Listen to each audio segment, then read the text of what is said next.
పూర్వము ఒకానొక రోజు అనంత విశ్వంలో పాలకడలిపై మహావిష్ణువు ధ్యానంలో ఉండగా అతని నాభి నుండి ఒక పద్మము పుట్టింది.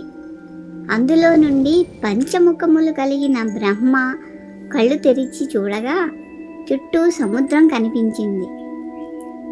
క్రింద నీటిపై ఉన్న మహావిష్ణువును చూసి, నీవెవరు? నేనిక్కడికి ఎలా వచ్చాను?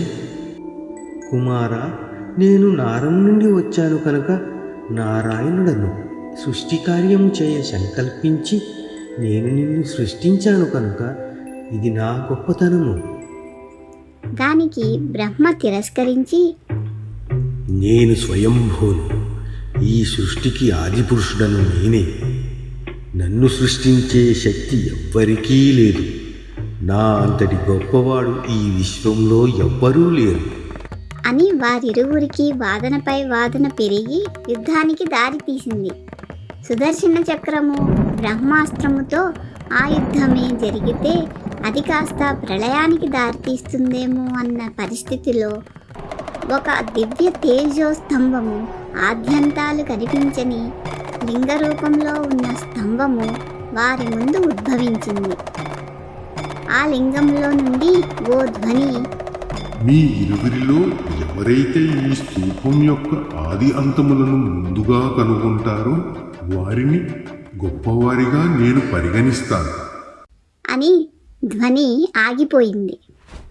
వెనువెంటనే బ్రహ్మదేవుడు హంసరూపంలో దివ్య తేజోస్తంభము అగ్రభాగము దిక్కుగా, మహావిష్ణువు వరాహ రూపం దాల్చి తేజోలింగం అంతిమ భాగాన్ని చూడటానికి పాతాళ దిశగా పయనించాడు. బ్రహ్మదేవుడు దివ్య తేజోస్తంభము అగ్రభాగ దిక్కుగా ఎన్నో వేల సంవత్సరాలు ప్రయాణిస్తుండగా బ్రహ్మ ఒకసారి ఆగి, ఈ ఆది భాగాన్ని చూడటం నా తరం కాదు కాబోలు. నేను ఈ విషయాన్ని అంగీకరించకూడదు అని మనసులో అనుకుంటుండగా పైనుండి క్రిందకి రాలిపడుతూ మొగలి పుష్పము, ఆపై కపిల గోవు కనిపించగా వాటిని ఆపి, మీరు ఎక్కడి నుండి వస్తున్నారు? కపిల గోవు మొగలి పుష్పము ముక్తకంఠంతో, నేను ఈ లింగం ఆదిభాగంపై అభిషేకం పుష్పాలంకరణ చేసి ఎన్నో సంవత్సరాలుగా తిరిగి వస్తున్నాను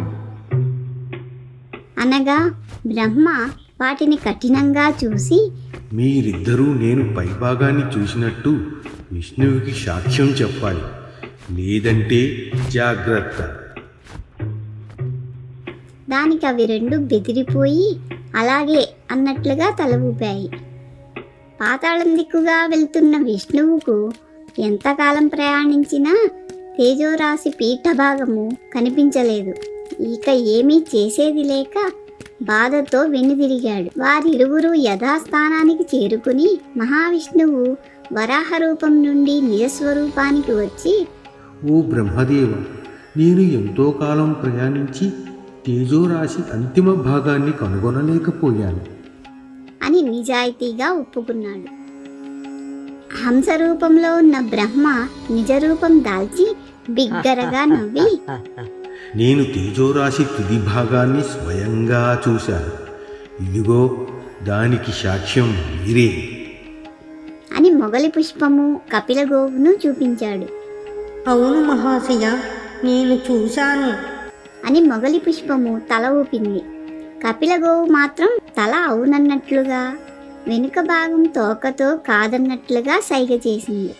ఆ అసత్య మాటలకు దివ్య తేజో స్తంభంలో నుండి గమనిస్తున్న పరమేశ్వరుడు కోపోద్రిక్తుడై వారి ముందు ప్రత్యక్షమై కాలభైరవుని సృష్టించి, కాలభైరవ, అసత్యమాడినందుకు బ్రహ్మను దండించు అని ఆదేశించాడు. అప్పటి వరకు బ్రహ్మకు ఉన్న 5 తలల్లో అబద్ధమాడిన 5వ తలను తన చిటికెన వేలు గోటితో తెంచేశాడు. తన తప్పు తెలుసుకున్న బ్రహ్మ పరమేశ్వరుణ్ణి స్తుతించి శరణు కోరాడు. శరణాగతుడైన శంకరుడు శాంతించి, ఓ బ్రహ్మదేవా, నీ కొసంగిన సృష్టి అధికారం నీకే ఉంటుంది. కానీ ఇతర దేవతల్లాగా నీకు ఆలయాలు, పూజలు, పండుగలు ఉండవు. సృష్టికారకుడివిగా పిలువబడతావు. శివయ్య మొగలి పుష్పం వైపు చూసి, ఓ పుష్పమా, నీవు అసత్యానికి తప్పుడు సాక్ష్యం అందించినందుకు నా పూజకు అనర్హుడవుగాక అని శపించగా కేతకి పుష్పము ప్రణమిల్లి, తండ్రి పరమేశ్వర, నా ఈ పరిస్థితికి క్షమాపణ లేదా? అని ప్రాధేయపడింది. శివుడు శాంతించి, ఓ కేతకి, నా పూజకు పనికి రాకపోయినా నా భక్తులు మాత్రం నిన్ను ధరిస్తారు. ఆ విధంగా నీ జన్మ తరిస్తుంది. ఆపై కపిల గోవుకేసి చూసి, గోమాత, నీవు తలతో అవునని తోకతో కాదని చెప్పినందుకు నీ ముఖం చూస్తే పాపము, నీ పుష్టభాగము చూస్తే పుణ్యము కనుక నీ వెనుక భాగమునకే పూజలు కలుగు అని మహావిష్ణువు వైపు చూశాడు. పక్కనే ఉన్న విష్ణువు అప్పటికే శివుడి గొప్పతనం తెలుసుకుని నమస్కరించి, ఓ పరమశివ, మీరు ఆది అంతములు లేనివారు. మా అజ్ఞానం వల్లనే ఈ తంతు జరిగింది. మమ్మల్ని క్షమించండి. దానికి శివుడు, ఓ విష్ణుమూర్తి, నీవు నిజం చెప్పి వాస్తవాన్ని వివరించినందుకు గాను నిన్ను భక్తులు వివిధ రకాలుగా కొలుస్తారు. వివిధ రకాల ఆలయాలు, పండుగలు, అంతేకాదు స్థితికారకుడిగా వెలుగొందుతావు.